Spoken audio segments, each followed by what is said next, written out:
Amen, amen, amen. Amen. Est-ce qu'on peut acclamer très fort encore le Seigneur Jésus?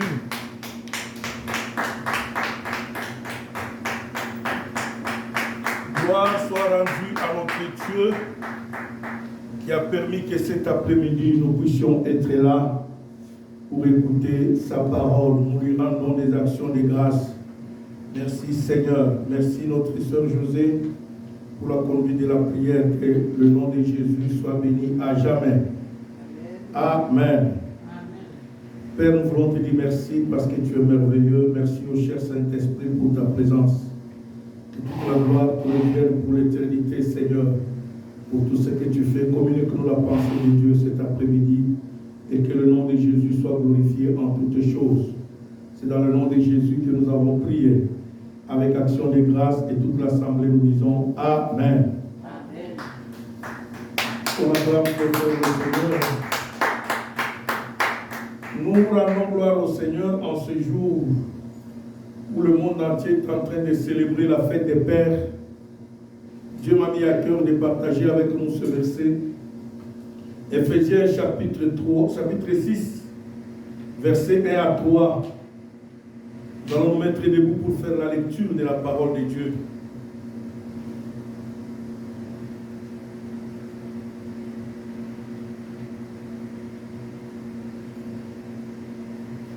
Éphésiens chapitre 6, premier verset au 6e. Je vais demander à la sœur José de nous faire la lecture. Oui. Alors, Éphésiens chapitre 6, versets 1 à 6. Et à 3. 1 à 3. Je lis au nom du Seigneur.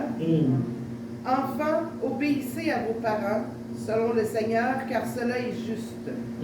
Honore ton père et ta mère, c'est le premier commandement avec une promesse, afin que tu sois heureux et que tu vives longtemps sur la terre. Parole du Seigneur. Amen.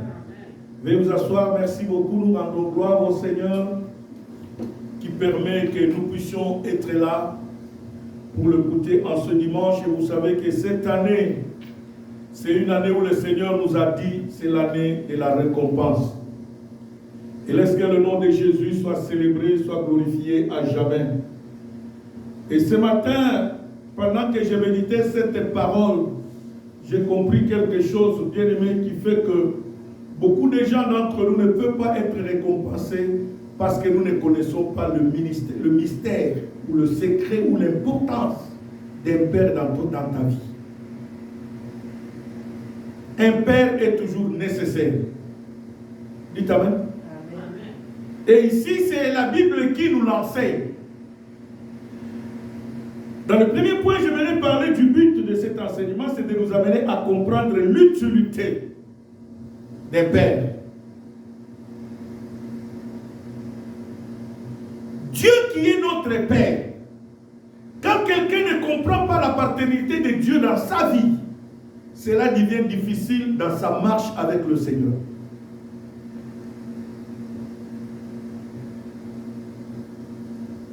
Nous sommes appelés à comprendre pourquoi et comment Dieu est notre Père. Alléluia. Pourquoi Dieu est quoi? Est notre Père. Et j'ai aimé beaucoup cela dans la conduite de Jésus. Même quand les disciples lui ont dit, Père, Seigneur, apprends-nous à prier. Il dit, quand vous voulez prier, dites que Père, notre Père qui est où? Dans les cieux. La relation qu'il y a entre un père et son fils ou sa fille est très, très, très, très importante. C'est de nous amener à marcher dans les valeurs de notre Père. C'est ça l'importance de mon message ce matin. J'aimerais te communiquer les valeurs de Dieu, qui est notre Père. Et que cela puisse t'aider à comprendre comment marcher dans ces valeurs. Aujourd'hui, beaucoup de gens s'appellent chrétiens, enfants de Dieu, mais ils ne connaissent pas les valeurs de leur Père. En d'autres termes, qu'est-ce qui fait la fierté de leur Père?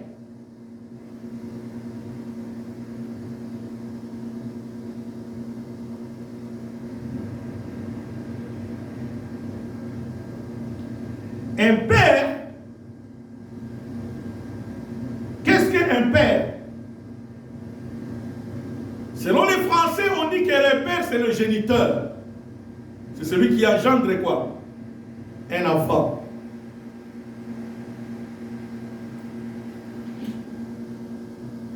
Il engendre soit spirituellement, soit physiquement ou biologiquement, comme nous le voyons.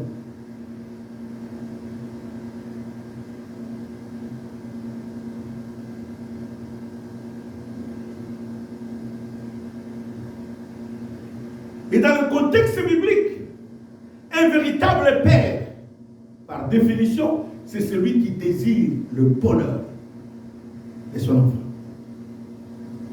Alléluia. Un père est celui qui fait quoi? Qui désire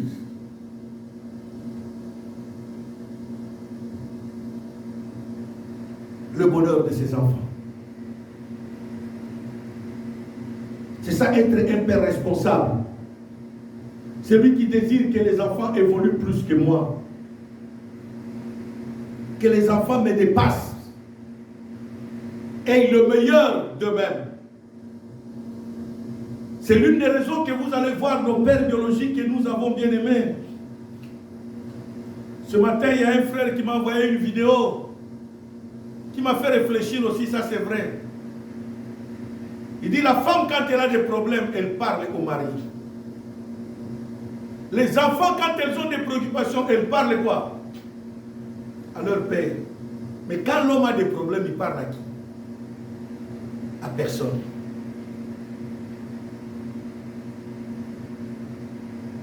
Et j'ai entendu un prédicateur le dire un jour, ça m'avait aussi touché. Il nous parlait combien son père souffrait. Il n'avait pas beaucoup d'argent, il était un fonctionnaire. Mais parce que les études de son enfant exigeaient beaucoup. Papa était obligé de payer le bus de ses enfants. Et chez nous à Kinshasa, il y a une ligne qu'on appelle ligne 11. Et la ligne 11, les enfants prenaient les autres lignes, mais papa prenait quoi? La ligne 11. Et la ligne 11 qui veut dire quoi? Les pieds. Donc le papa est obligé de quoi? De marcher quoi? À pied pour aller au lieu du travail. Et cet homme de Dieu là, ça m'avait choqué un peu quand il témoignait, ça m'avait fait. Vraiment ce jour-là, bien-aimé, j'ai commencé à pleurer mon père, j'ai pensé à mon père. Et il est vrai, bien-aimé, de foi. Vu que nous ne connaissons pas la valeur du Père, l'importance du Père dans nos vies, des fois nous banalisons ce que nos parents font. Et ce qui fait que beaucoup de gens ont amené cette mentalité du monde, même à l'église. Mais ils oublient que plus tu deviens rebelle envers tes pères, plus ta vie est hypothéquée. Alléluia. Plus ta vie est quoi? Est hypothéquée. Ce pasteur m'a dit, dans sa prédication, il dit, bien aimé, c'est ce qui m'a motivé, que j'étudiais beaucoup, parce que quand je voyais un jour, on passait dans le bus, et c'est mes amis qui m'ont attiré, mes collègues de classe qui m'ont dit, oh, regarde, ton père est en train de prendre la ligne 11. En d'autres, ton père est en train de quoi? De marcher à pied pour aller au travail. Pendant que toi, tu es dans la ligne 5 ou la ligne 6 ou 7, dans le bus. Et ici, Paul arrive à Éphèse. Il écrit aux Éphésiens qui étaient ses enfants spirituels. Lui qui était leur géniteur spirituel. Et Paul commence à dire au verset 1, il dit, enfants, obéissez à vos parents selon le Seigneur, car cela est juste.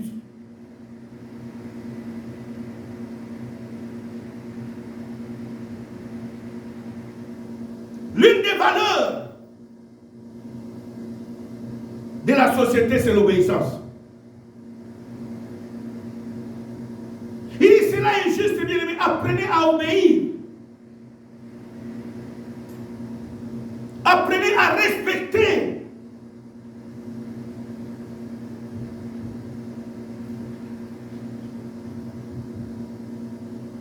D'abord, comprenez quelques qualités que j'ai découvertes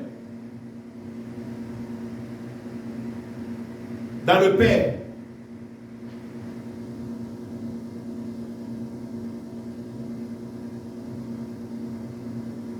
Un père responsable, c'est un protecteur.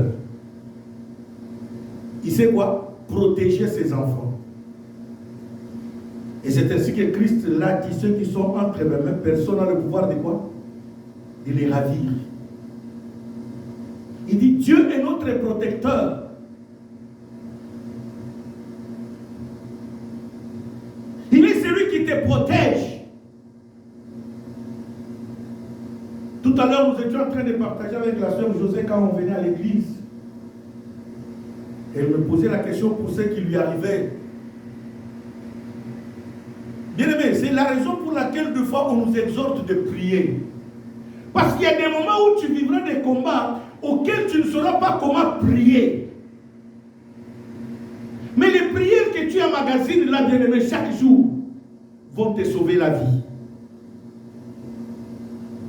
Parce que tu vas te retrouver étouffé. Même pour prononcer le nom de Jésus dans ta bouche, ça sera quoi? Difficile.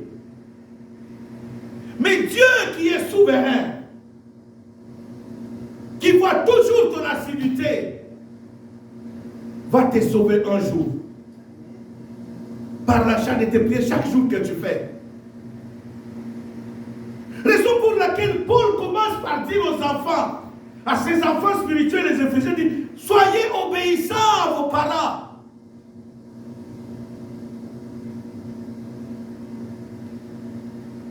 Nous qui sommes aujourd'hui adultes, hier nous étions enfants, on avait aussi des parents.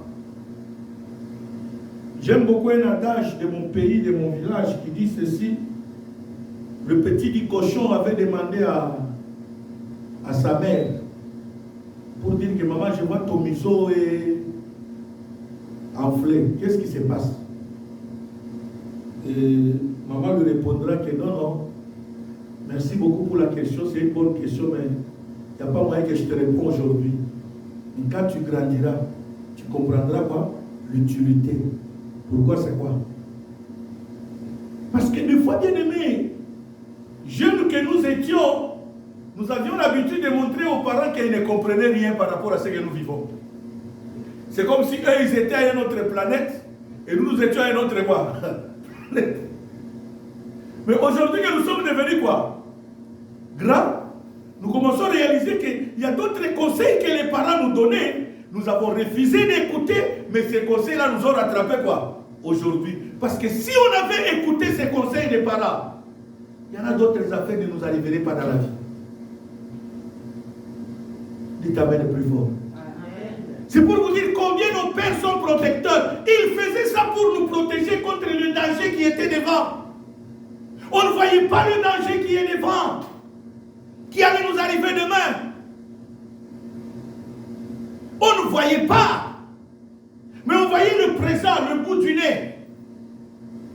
Et aujourd'hui, quand le danger arrive, on commence à chercher les sorciers. Il n'y a pas de sorciers. Commence d'abord toi-même par te condamner pour dire que non, Seigneur, pardonne-moi. J'étais rebelle envers qui? Mes parents. Si j'avais écouté leurs conseils, cela n'aurait pas quoi? M'arrivé. Voilà ce que je devais peut-être être. Voilà ce que je devais peut-être quoi? Être dans la société. Et c'est ce qui nous arrive aujourd'hui même dans l'église. Nous avons des gens qui veulent se comporter comme autonomes d'eux-mêmes. Non, bien aimés, la vie chrétienne, nous devons comprendre l'utilité des pères dans notre vie chrétienne. Nos pères spirituels, ce sont nos pères qui nous protègent. C'est comme une poule avec quoi? Ses poussins. Il les met toujours quoi? Sous ses ailes. Pourquoi? Pour les protéger.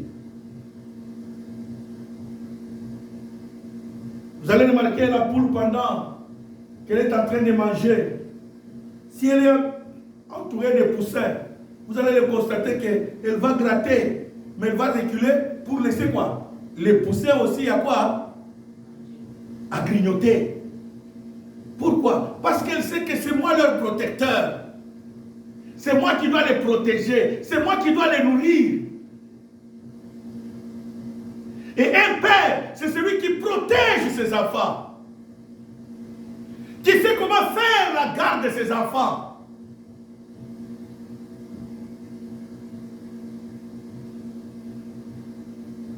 Pas seulement, c'est un protecteur.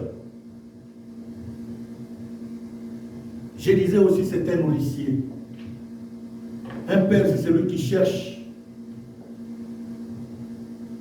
le repas pour ses enfants. Quel type de repas que mes enfants doivent manger? Quel type de repas que mes enfants doivent quoi? Manger. Ils ne doivent pas tout manger. Non, on ne doit pas tout manger. Il y en a d'autres de repas qui sont nuisibles à quoi? À notre santé. C'est comme ça aussi sur le plan spirituel, bien aimé. Le Père cherche toujours qu'est-ce que les enfants doivent manger pour grandir. Mais si toi tu ne sais pas d'abord obéir, dans l'obéissance il y a le respect. Alléluia. Pourquoi je dis il y a le respect? Le véritable obéissance ne se fait pas en présence du Père. C'est fait en absence du Père. Dites amen. Un vrai enfant obéissant, il ne témoigne pas son obéissance à son Père en sa présence. Non, c'est à l'absence de papa. C'est là qu'on voit, est-ce que cet enfant est quoi? Obéissant. Il va respecter scrupuleusement ce que papa a quoi? Quand papa a dit ne déplace pas ça de là, il ne va pas. Quand quelqu'un, non, papa a dit ne déplace pas. Parce qu'un enfant qui le fait en présence de son père, cet enfant est hypocrite. N'est-ce pas vrai? Là, il devient obéissant. C'est seulement quand il voit qui? Papa. Mais quand papa n'est pas là, il devient quoi? Non. C'est là. C'est pour cela Paul dit, soyez obéissants à vos parents. Selon quoi? Le Seigneur, car cela est quoi? Est juste. Cela est juste. C'est pour cela qu'il va plus loin au verset 2, il dit, honore ton père et ta mère. C'est le premier commandement fait avec promesse. Au verset 3, il dit, afin que tu sois quoi? Heureux et que tu vives longtemps sur la terre.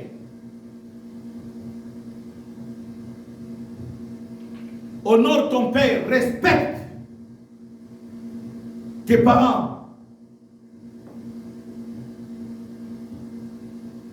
Respecte tes parents. Pas seulement c'est celui qui cherche à manger pour les enfants, c'est un enseignant aussi. Un bon père, c'est celui qui sait enseigner quoi? Aux enfants. Un bon parent. Une bonne mère, c'est celui qui sait porter, donner des enseignements à qui? À ses enfants. C'est ainsi qu'une bonne mère doit être un exemple de sa fille ou de son enfant.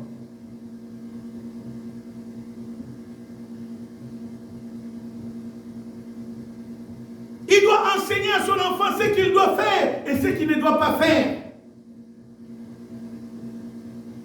Ce qu'il doit dire et ce qu'il ne doit pas dire.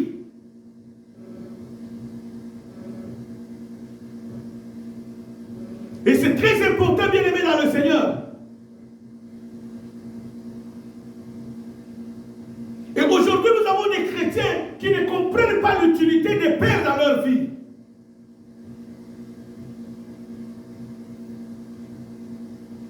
Alléluia. Qui ne comprennent pas quoi? L'utilité d'un père dans leur vie, d'un parent dans leur vie. Et remarquez, leur vie est vouée quoi?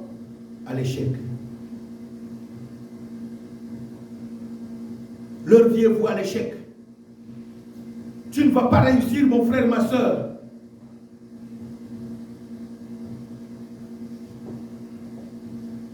Et nous rendons gloire au Seigneur que même nos gouvernements internationaux bien-aimés ont compris l'utilité d'un père dans la vie de quoi? D'un enfant. C'est la raison pour laquelle ils ont permis qu'il y ait même l'adoption. Qu'on peut quoi?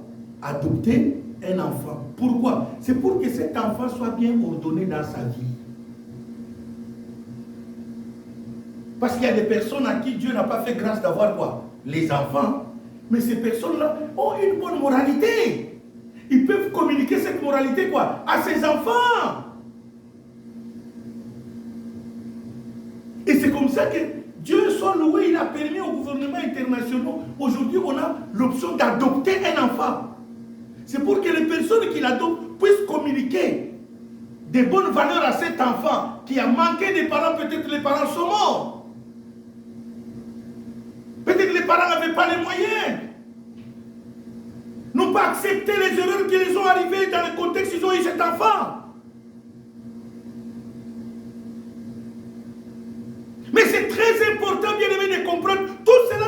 C'est pour cela que j'aime beaucoup Romains. Paul dit aux Romains, est-ce que la nature ne vous enseigne-t-elle pas quelque chose?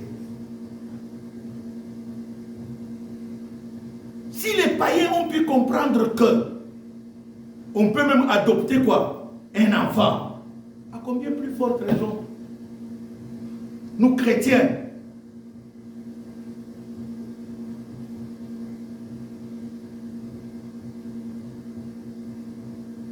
Nous chrétiens. Aujourd'hui, il y a beaucoup de chrétiens bien nommés qui n'ont pas de père. Bien aimé, quand tu n'as pas de père spirituel, tu n'as plus de repère.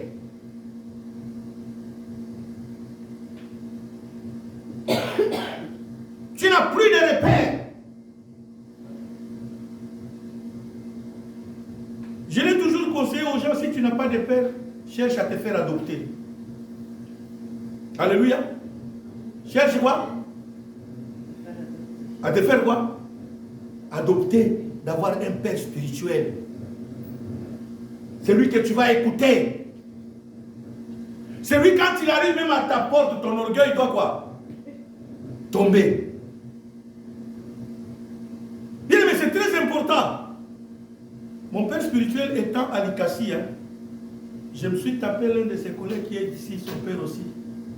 Parmi l'un de ses encadreurs, il est à Ottawa. Avec l'éducation que j'ai eue de mes parents, même biologiques, quand un père arrive à ma porte, quel que soit mon orgueil, ça doit pas. Parce que la Bible dit, enfant fait quoi? Obéit. Ce qui nous tue, c'est ça. Nous croyons marcher par nous-mêmes. Bien aimé, ça ne marchera jamais. Même Jésus l'a dit. Regardez Jésus dans ses prières tous les jours. Père. Pourquoi Jésus répétait toujours Père? Pourquoi? Et il insiste, quand vous voulez prier, dites que notre Père qui est où? Pourquoi Jésus insistait sur ça? Et même dans ses enseignements, bien aimés, ça m'a toujours choqué. La Bible dit, tu veux entrer au ciel, ressembler à qui? À un enfant. Que ceux qui veulent hériter le royaume de Dieu sont comme qui? Ces petits enfants. Pourquoi? Écoutez-moi. Un enfant tel qu'il est là, son père, même s'il n'a pas étudié ou sa mère n'a pas quoi étudié, sa mère et son père sont les hommes les plus intelligents de ce monde. Et cet enfant est prêt même à défier une université face à son père. Vous allez voir cet enfant quitter l'école avec ses cours, il vient à la maison, il vient voir maman.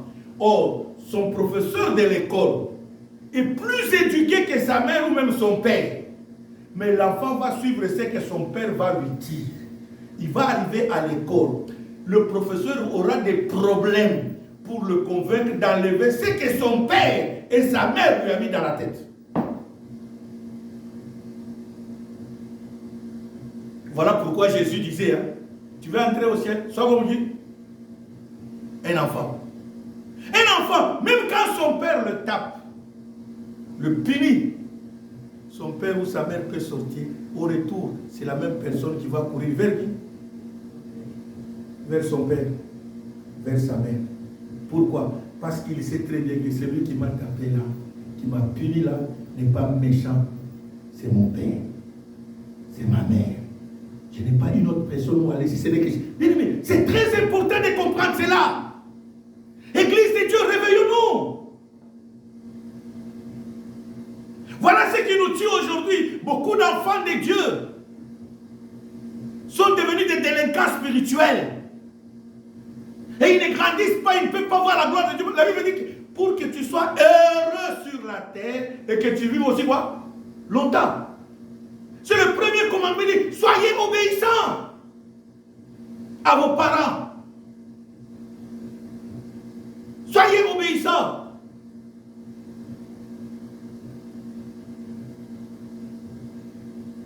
De qui es-tu fils?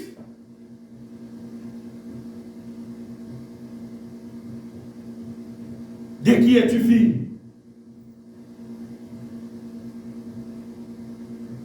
Juge chapitre 17, versets 10 à 13. Terminons par là, Sœur José.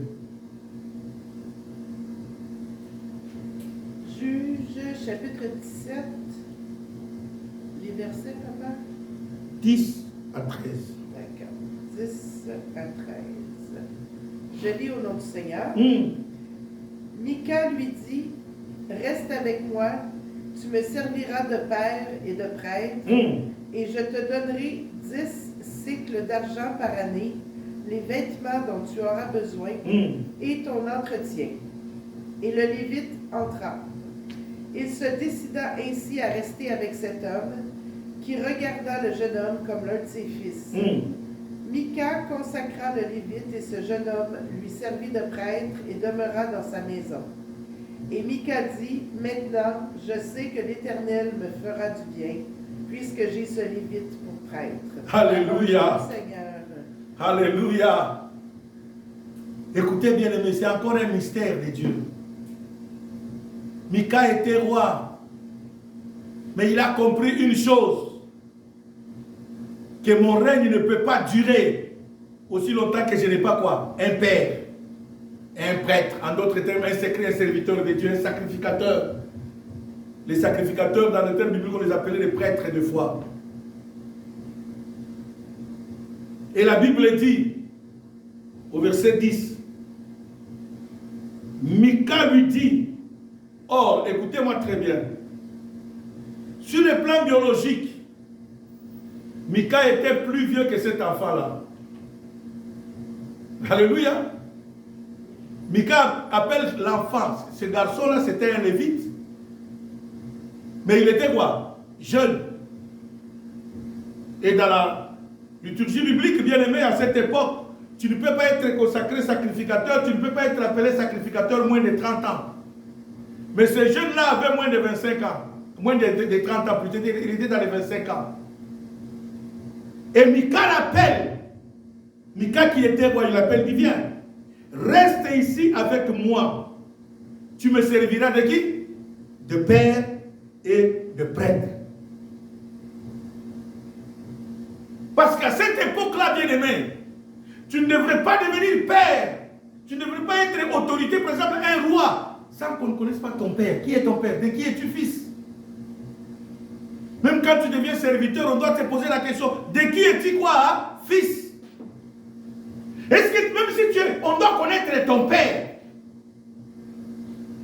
La question du père, on cherchait pourquoi? C'est pour savoir qui t'a inculqué les valeurs de la société. Qui t'a inculqué les valeurs de la vie chrétienne? C'est ça ce qu'on cherchait. Qui t'a prêché l'évangile? Qui t'a enseigné la parole de Dieu? Il dit, j'aimerais que tu me serves de père. Voilà pourquoi je nous ai dit ici tantôt, bien-aimés. Pour ceux qui nous suivent en ligne, tu n'as pas de père spirituel, fais-toi adopter. Et un père, on le respecte. Et le meilleur de respect, l'obéissance envers son père, c'est dans l'absence du père que cela témoigne que tu es respectueux. Envers qui? Ton père. C'est pas sa présence. Je me rappelle une fois quand je travaillais encore au ministère du combat. Je suis parti une fois en mission quelque part. à l'intérieur du pays, au Congo. Je trouvais quelqu'un, dès qu'il m'a vu, ce frère-là, il était missionnaire, était vraiment, excusez-moi le terme, très impoli dans le comportement. Il manquait du respect même aux aînés qui étaient là. Et quand je suis arrivé, dès qu'il m'a vu, il a commencé à me présenter. Oh, je suis dans la joie. Ça, c'est mon père spirituel qui est arrivé. Ah, j'ai dit non, mon ami. Désolé. Moi, ton père, je suis jamais impoli. Comment tu vas me présenter comme ton père? Parce qu'on a dit tel père. Hein? Répondez-moi, tel père. En d'autres termes, quand tu me présentes que ça, c'est mon père, cela veut dire le comportement qui est à lui. Il a eu ça où? Alléluia. J'ai dit non, s'il vous plaît, je ne suis pas ton père. Parce que si j'étais ton père, tu allais être respectueux envers ces messieurs qui sont assis là. Même si Dieu t'a établi comme leur encadreur spirituel, mais nous ne devons pas manquer quoi? Du respect. Ils ont vu le soleil avant toi. Tu dois voir de la considération avec ces personnes, savoir comment les parler. Et moi, je ne t'ai pas appris ça parce que moi, je n'ai jamais été comme ça. Dites amen plus fort. C'est très important, bien aimé, de comprendre cela. Un fils doit avoir un père. Quand un père arrive chez toi, voilà pourquoi ce roi dit, Mika dit à cet enfant, il dit, jeune homme, reste ici et sois pour moi comme qui? Un père et un prêtre.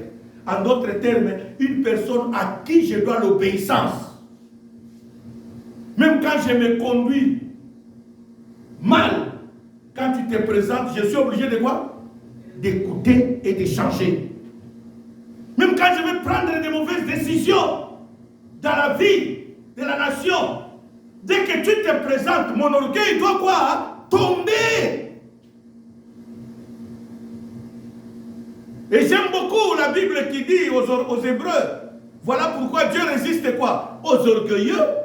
Mais il fait grâce quoi? Aux humbles. Jacques aussi l'a écrit.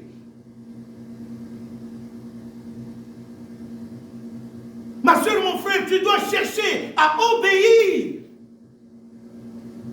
Et c'est très, très, très important. Il dit, reste ici. Tu me serviras de père et de prêtre.